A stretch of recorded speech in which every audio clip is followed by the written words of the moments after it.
बिस्मिल्लाहिर्रहमानिर्रहीम। अस्सलाम वालेकुम। आई एम इंतज़ार हुसैन।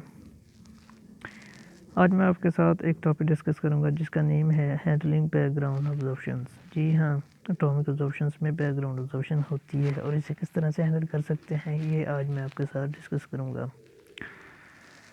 सबसे पहले हम इसकी डेफिनेशन को देखेंगे कि बैकग्राउंड ऑब्जर्वेशन होती क्या है। देखिए, सैंपल में कोई भी चीज़ जो सोर्स की रेडिएशंस की इंटेंसिटी को कम कर दे, कैसे उसे स्कैटर कर दे या अब्जॉर्व कर दे, इससे नॉन एनालाइट सिग्नल प्रोड्यूस होगा और इस नॉन एनालाइट सिग्नल को ही कहते हैं। बैकग्राउंड ऑब्जर्वेशन एटॉमिक बहुत ही कम मिलती हैं, लेकिन मॉलिक्यूलर ऑब्जर्वेशंस की मिसालें हमें बहुत ज़्यादा मिलती हैं, क्योंकि हमें पता होता है कि मॉलिक्यूलर बैकग्राउंड ऑब्जर्वेशंस में जो मॉलिक्यूलर बैंड्स हैं वो ओवरलैप कर रहे होते हैं। इस तरह के background observations undissociated molecular concomitant elements की वजह से प्रोड्यूस होती हैं जो सैंपल में ही मौजूद होते हैं। देखें, कॉन्कैटिनेंट एलिमेंट्स वो होते हैं जो मुतलाज़मन हो, कंपेनिंग हो एक दूसरे के साथ। नेक्स्ट है, आप देखेंगे कि दो टाइप्स हैं एटॉमिक अब्जॉर्प्शन स्पेक्ट्रोमीटर की। किस लिहाज से? लैंप के लिहाज से। एक है लाइन सोर्स, दूसरी है continuous source. Line source atomic absorption spectrometry एक सिंगल लैंप को यूज़ करके एक सिंगल एलिमेंट्स को ही मेजर करती है, लेकिन कंटिन्यूस एटॉमिक अब्जॉर्प्शन स्पेक्ट्रोमीट्री एक लैंप को यूज़ करके डिफरेंट एलिमेंट्स को मेजर कर सकती है। नीचे आप देख सकते हैं जो ऊपर वाली पिक है वो लाइन सोर्स अब्जॉर्प्शन की है, नीचे वाली है कंटिन्यूस सोर्स अब्जॉर्प्शन की।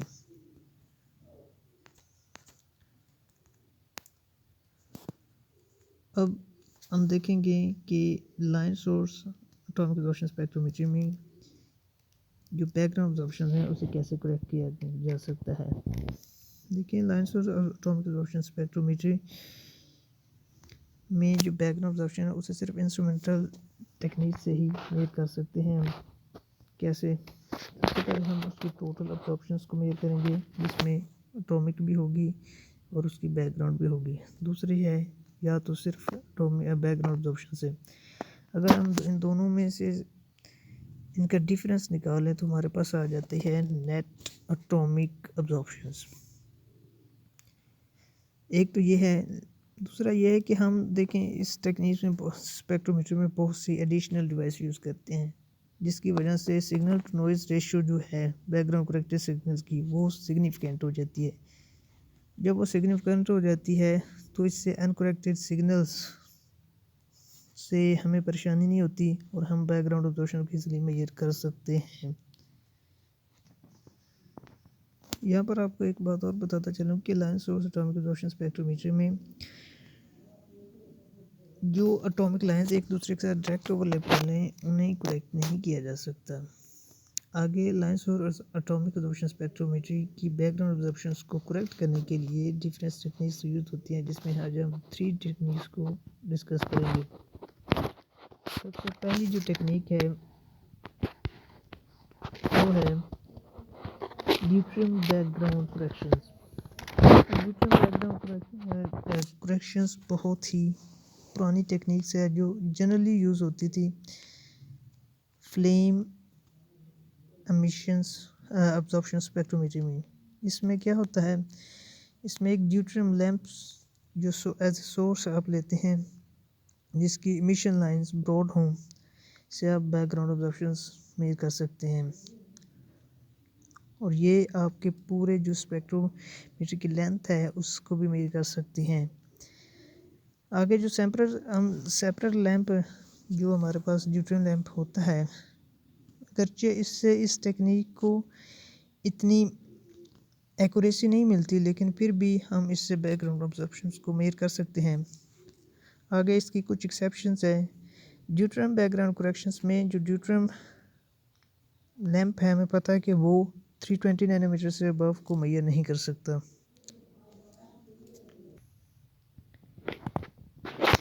इसकी एक अच्छी बात यह है कि आप ड्यूटरियम HCl जो होता है वो जो ऑर्डिनरी आर्क लैंप है उसके मुकाबले में जल्दी बैकग्राउंड ऑप्शंस को मेजर कर सकता है।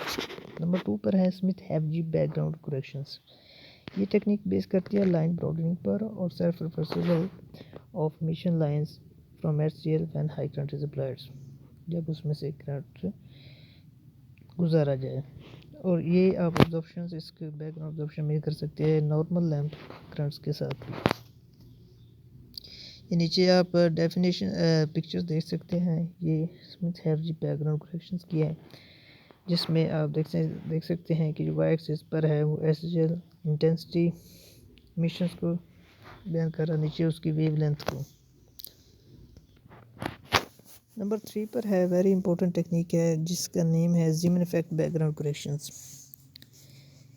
इस टेक्निक्स में मैग्नेटिक फील्ड एटॉमाइज़र पर अप्लाई की जाती है, जिससे एटॉमिक अब्जॉर्प्शन लाइन स्प्लिट होती हैं 3 कंपोनेंट्स में। एक पाई कंपोनेंट्स जो जहाँ पर अब्जॉर्प्शन लाइन ओरिजिनेट होती हैं ये वहाँ पर ही रहता है। नंबर 2 पर है 2 पाई कंपोनेंट्स जो कि मूव करते हैं हायर एंड लोअर वेवलेंथ्स पर। Total absorption is measured with magnetic field and background absorption with magnetic field on. जो टोटल अब्जॉर्प्शंस हैं वो हम मैग्नेटिक फील्ड के बगैर ही मेजर कर सकते हैं, लेकिन जो बैकग्राउंड अब्जॉर्प्शन है उसमें हमें मैग्नेटिक फील्ड अप्लाई करनी पड़ेगी। अगर हम बैकग्राउंड अब्जॉर्प्शंस को मेजर करना चाहते हैं इस टेक्निक्स के साथ, तो हमें पाई कंपोनेंट्स को रिमूव करना पड़ेगा, जो कि पोलराइज़र आपको पता है स्कैटर करता है। उसके बाद जब पाई कंपोनेंट्स रिमूव हो जाएगा तो जो बकाया सिग्मा कंपोनेंट्स हैं वो एक दूसरे के साथ ओवरलैप नहीं करेंगे। Do not overlap with missions of profile of the lamps. जो लैंप के साथ लैंप से मिशंस लाइंस आ रही होंगी तो उसके साथ जो पहले पाई कंपोनेंट्स हैं वो ओवरलैप नहीं करेंगे। इससे हम बैकग्राउंड ऑब्जर्वेशंस को मेजर कर सकते हैं।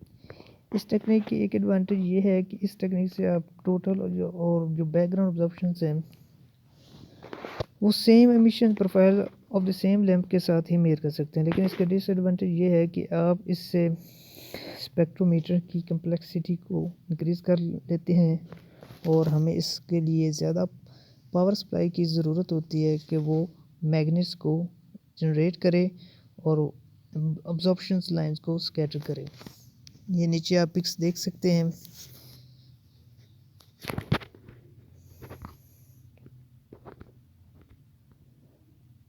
ये नीचे आप देख सकते हैं कि सबसे नीचे है पाई ना, साथ ही 2 हैं अपर और लोअर पर सिग्मा कंपोनेंट्स।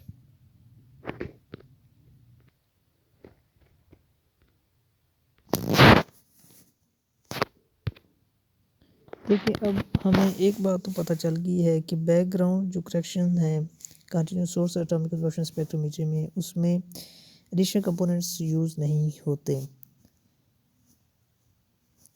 और इसमें जो लैम्प फ्लिकर नॉइज़ है वो भी एलिमिनेट कर दिया जाता है।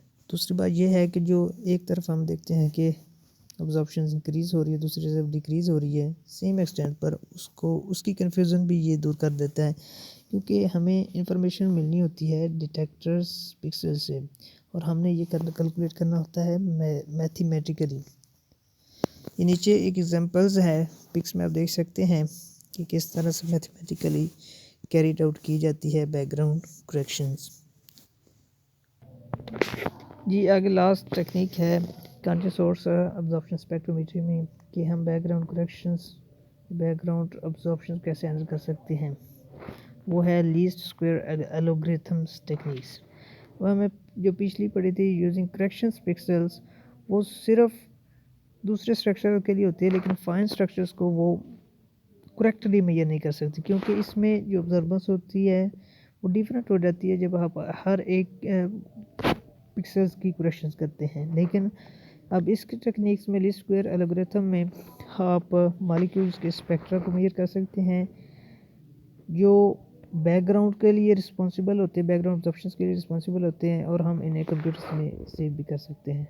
जब हमारे पास ये डेटा आ जाएगा ये स्पेक्ट्रा का, तो हम इसे मल्टीप्लाई करेंगे फैक्टर के साथ, जिससे हम सैंपल्स की इंटेंसिटी को मेजर कर सकते हैं कि जो सैंपल की इंटेंसिटी थी वो एक्चुअली ठीक किया।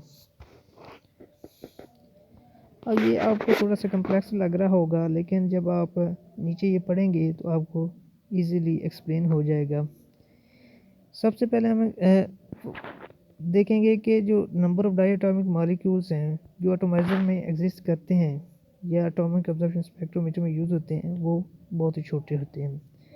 दूसरा हम देखेंगे कि जो करेक्शन हम परफॉर्म करेंगे वो जब फैक्टर्स के साथ मल्टीप्लाई करेंगे, वो फ्यू सेकंड्स में ही हमारे पास मल्टीप्लिकेशन होके हमें डेटा मिल जाएगा, क्योंकि ये सभी प्रोसेस होता है कंप्यूटर्स में।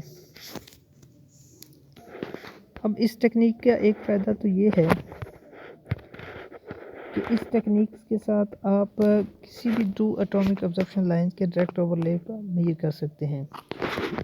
देखने the same algorithms can actually also be used to correct for direct line overlap of the two atomic observation lines, जिससे highest resolution continuous source atomic observation spectrometer में ये टेक्निक्स बहुत ही अहमियत रखती हैं। ये नीचे आप पिक्स देख सकते हैं किस तरह से मैथमेटिकली कैरिड आउट हुआ है। देखें,